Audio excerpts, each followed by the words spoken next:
नमस्कार, मैं हूं संजीव श्रीवास्तव। आप देख रहे हैं 4 PM। दोस्तों, पश्चिम बंगाल में दूसरे एवं अंतिम चरण के लिए 142 सीटों पर 29 अप्रैल को वोट डाले जाने और इसके लिए जो प्रचार है उफान पर है। और ये कल शाम सोमवार 27 अप्रैल की शाम थम जाएगा। और इसके बाद जो बचे हुए 48 घंटे हैं, इसमें ये जो बेहद बेहद अहम जो दौर है, उसके लिए खंदक की लड़ाई शुरू हो जाएगी। यानी कि जो दल हैं, खासकर जो BJP versus TMC, TMC versus BJP है, मोदी वर्सेस ममता और ममता वर्सेस मोदी, उसको लेकर जो पूरा एक अंतिम जो दौर है, क्षण है, उसे एक जबरदस्त संघर्ष और बढ़ता नजर आएगा। तो वो तो अपनी जगह है, लेकिन जो अब तक का सीन है, जो पहला दौर हुआ है 23 अप्रैल को, उसमें साफ तौर पर उभर कर निकल कर आया है कि वहां किस तरीके से बम्पर वोट डाले गए। जो चाहे पश्चिम बंगाल हो या फिर तमिलनाडु हो, दोनों ही जगहों से एक जबरदस्त और कीर्तिमान वाला वोट डला ये निकला। हालांकि उसमें जो एसआईआर है, एसआईआर में जो नाम काटे गए हैं जबरदस्त तरीके से, उसका भी कहीं गुणा भाग है, लेकिन जो परसेंटेज ऑफ वोट है वो तो एक कीर्तिमान बनाता नजर आया है। देखा है क्या होगा क्या नहीं होगा, इसका जो फाइनल जो टैली है, जब ईवीएम की काउंटिंग के बटन दबेंगे 4 मई को, तब सामने आएगा। लेकिन धड़कने चाहे राजनीतिक दल हो, नेतागण हो, उनकी बड़ी हुई है। और देश की यदि निगाह नजर है, जो 5 विधानसभाएं हैं, 5 में 4 राज्य हैं, जैसा मैंने कहा, अभी पश्चिम बंगाल में सेकंड एंड फाइनल जो फेज है उसकी लिए वोटिंग होनी है। और उधर तमिलनाडु में जो सीट्स हैं 234, उसके लिए कैद हो चुके हैं जो प्रत्याशियों के भाग्य। और उसके पहले चाहे असम हो या फिर केरलम हो या पुडुचेरी हो, वहां भी ईवीएम में कैद है प्रत्याशियों के भविष्य। और अभी सबसे ज्यादा कहीं निगाह नजर है तो वो निश्चित तौर पर सबसे ज्यादा पश्चिम बंगाल फोकस में है कि वहां क्या भारतीय जनता पार्टी अपना जो उसका पूरा इस समय कौशल दांव पर है, और जिस तरीके से मोदी शाह ने पूरी ताकत झोंकी है गुजरात वर्सेस बंगाल, कामयाब हो पाएंगे। तो कयासबाजी का दौर तेज है। और ये जो जबरदस्त जो वोटिंग है, उसे लेकर दावे प्रतिदावे, अपने अपने आकलन हो रहे हैं। जो पंडित हैं, चुनावी विश्लेषक हैं, वो अपनी बातें कह रहे हैं, कर रहे हैं, और उदाहरण अलग अलग दिए जा रहे हैं। ये निकल रहा है कि इसके पहले कई बार ऐसा हुआ है कि जब बहुत जबरदस्त वोटिंग हुआ है, बल्कि ये भी निकला है कि 2 दर्जन से ज्यादा ऐसे चुनाव अभी रहे हैं हाल ही में 2014 के बाद, जहां जब जब वोट बढ़ा है तब तब एंटी इनकम्बेंसी चली नहीं है। ज्यादातर बार, अधिकांशतः वापसी जो सत्तारूढ़ दल है उसकी हो गई है। अभी बिहार इसका उदाहरण आपके सामने, और बिहार तो बहुत जबरदस्त एक वोटों से, जबरदस्त सीटों से हासिल हुई थी जो एनडीए है उसको जीत। तो अब क्या कुछ होगा बंगाल में, वो सब चल रहा है। जैसा मैंने कयासबाजी, विश्लेषण, दावे प्रतिदावे, और इन सब के बीच जो सट्टा बाजार है, क्योंकि जो हमारे देश में अधिकृत तो नहीं है, लेकिन सट्टा तो जमकर होता है। हर जो छोटी छोटी चीज से बड़ी बड़ी, खासकर चुनाव जब हो, तो चुनाव तो जैसे ही सरगर्मियां शुरू होती हैं, वैसे ही ये जो बाजार है उफान पर आना शुरू हो जाता है। और जब जब इसका समापन के आसपास होता है, तो फिर वो चरम पर पहुंचता है। एक उसका उबाल जो है वो बिल्कुल शबाब पर होता है, हम कह सकते हैं। और जो खबरें निकल रही हैं वो चौंकाने वाली हैं, खासकर बंगाल और तमिलनाडु को लेकर। बाकी जगह तो बहुत चीजें हैं। साफ है कि केरलम में जो है निकल रहा है कि इस बार यूडीएफ जो है वो जबरदस्त तरीके से सत्ता में आने वाली है। और जो वहाँ विजयन है वो हैट्रिक नहीं लगा पाएंगे, ये कहीं एक सूचना है। उधर पुडुचेरी में जो बाजार है वो कहता है कि एनडीए की अच्छी खासी बढ़त। और ऐसी असम में निगाह नजर ये है कि वहां भी एक जो बम्पर वोटिंग हुआ है, तो वहां ये माना जा रहा है कि एनडीए बढ़त बनाए हुए, लेकिन उसकी सीटें क्या होंगी, तो जो बाजार के जो अलग अलग आंकड़े आ रहे हैं। लेकिन जो सट्टा बाजार से जुड़े जो इंदौर के सूत्र है, मैं मध्य प्रदेश से आता हूँ, और मध्य प्रदेश में जो इंदौर है, वहां तो पानीपतरा सट्टा बड़ा ख्यात है वहां। और क्रिकेट हो, तमाम हो, जबरदस्त ढंग से होता है। तो वहां भी इस वक्त जो है इस बाजार में उफान बना हुआ है। जो हमारे सोर्सेस हैं, 4 PM के सोर्सेस हैं, वो बतला रहे हैं कि इस वक्त जो असम है, शुरुआत वहीं से करना चाहूंगा। असम में 99 से 101 जो के बीच की सीटों का कहीं आकलन है, कुल 126 सीटें एनडीए के हक में आ सकती हैं। इस तरीके का बाजार जो है वहां खेला जा रहा है, और जो एएसएम है वो 23 से 25 की कहीं सूचनाएं आ रही हैं। तो जो 126 कुल सीटों का कुछ गणित इस तरीके से निकल रहा है।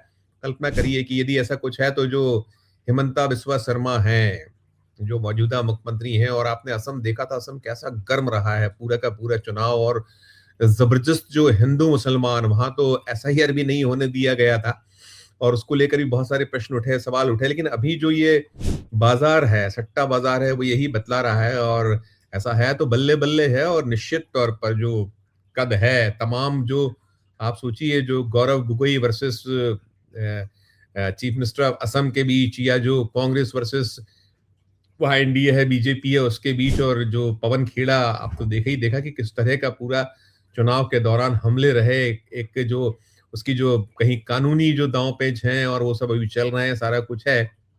और कांग्रेस तो यही लगातार कह रही थी कि वहां जिस तरह का राज रहा है वो अब समाप्त होने वाला है। राहुल गांधी ने पूरी ताकत झोंकी थी, और वो कह रहे थे कि चुनाव के परिणामों के बाद बख्शा नहीं जाएगा, छोड़ा नहीं जाएगा। जो असम की सरकार है, करप्ट सरकार है, जिसे कभी बीजेपी करप्ट बताया करती थी। अमित शाह उस जो हैं, अमित शाह ने ये जो हिमंता बिस्वा शर्मा, उसे लेकर जब वो कांग्रेस में होते तो बड़ी बड़ी बातें की, लेकिन आज वो उनके हैं तो वही वॉशिंग मशीन की बात है, धुले हुए हैं, साफ है। तो ये सीन वहां का है। लेकिन सबसे रोचक जो सवाल बना हुआ है, प्रश्न बना हुआ है, बंगाल है। अभी दूसरा फेज बचा है, जैसा मैंने कहा 142 सीटों, लेकिन 152 सीटों पर जो 93% एक बम्पर वोटिंग हुई है, 93% का जो वोट परसेंट है, उसने हिला रखा है।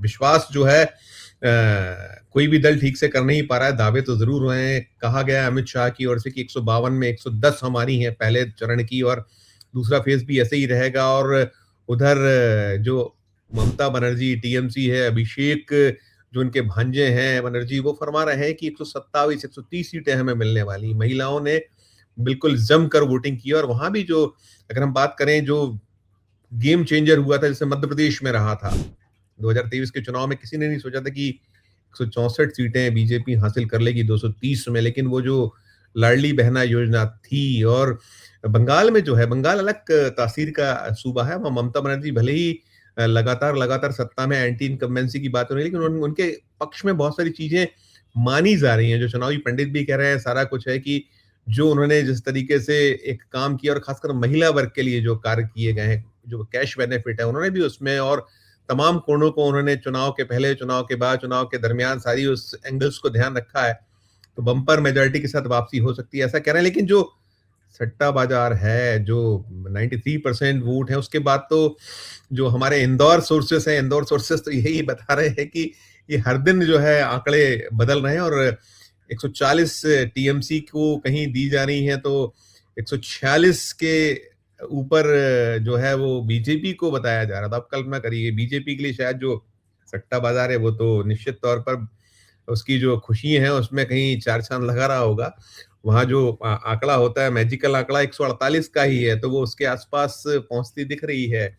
और वैसे भी भाभी भारतीय जनता पार्टी तो बहुत जो करते हैं, वो जो मोदी शाह वाली जो जोड़ी है, गुजरात वर्सेस बंगाल जैसे हमने कहा, या मोदी वर्सेस ममता, अमित शाह वर्सेस ममता, वो बार बार फरमा ही रहे हैं कि अंत है, महाजंगलराज समाप्त होने वाला। तो यदि ये इस तरह का नंबर बनता है 140 को 46 148, वहाँ जो है आंकड़ा करिश्माई आंकड़ा है, जो नंबर गेम है 294 में जो चाहिए बहुमत के लिए, स्पष्ट बहुमत के लिए, तो वो होता है। लेकिन यदि इस तरह का सीन भी है तो वहां मान के चलिएगा कि बीजेपी ने, अभी आप देख रहे हैं लगातार वो कमाल करे जा रही है। जो तोड़फोड़ वाली राजनीति है, जिस तरीके से होता है, अभी राज्यसभा के 7 सदस्य आपके तोड़े गए।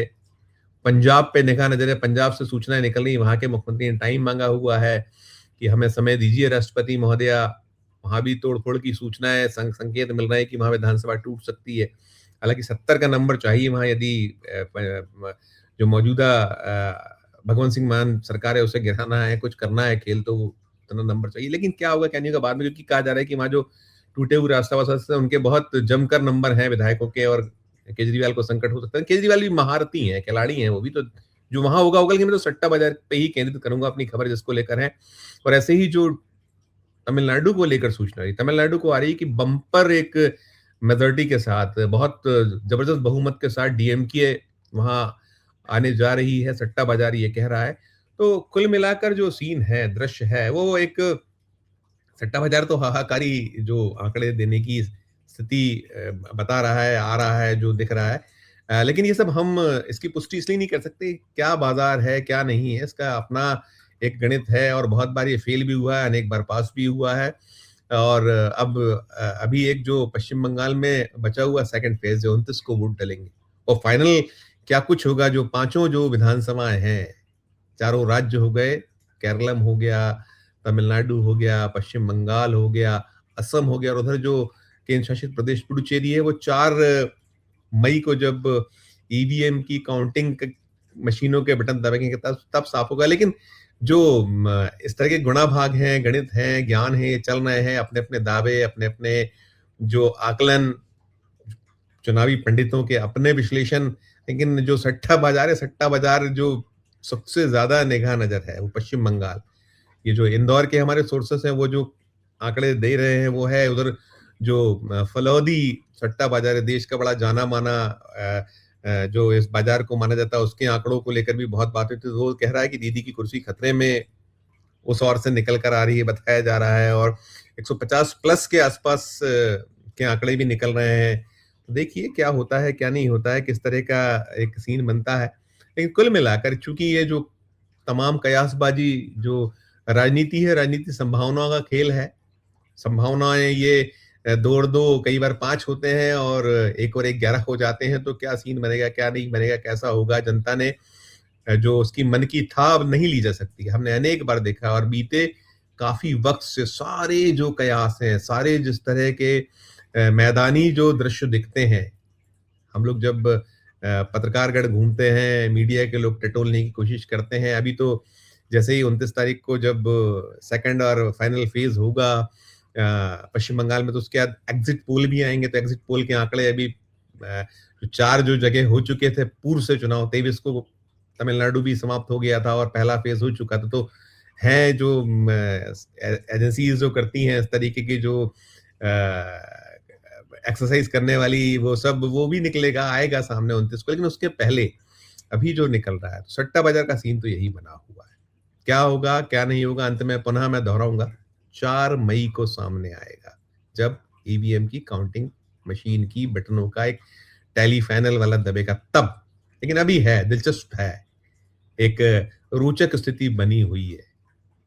ये जो पूरी खबर देखने सुनने के बाद आप लोग जो अपने अपने सूबों में हैं, जहां जहां ये या जो केंद्र शासित प्रदेश पुडुचेरी है, आपने वोट दिया, आप ज्यादा जानते हैं। लेकिन जो बाजार का जो सट्टा बाजार का सीन तो यही बना हुआ है। टिप्पणी कीजिएगा अच्छी लगे खबर, और चैनल हमारा जो खबर अच्छी लगे तो चैनल को लाइक कीजिए, सब्सक्राइब कीजिए, ज्वाइन का बटन दबाइएगा तो हमारी हौसला अफजाई होगी। प्यार और समय देखते रहिए 4 PM। धन्यवाद, नमस्कार।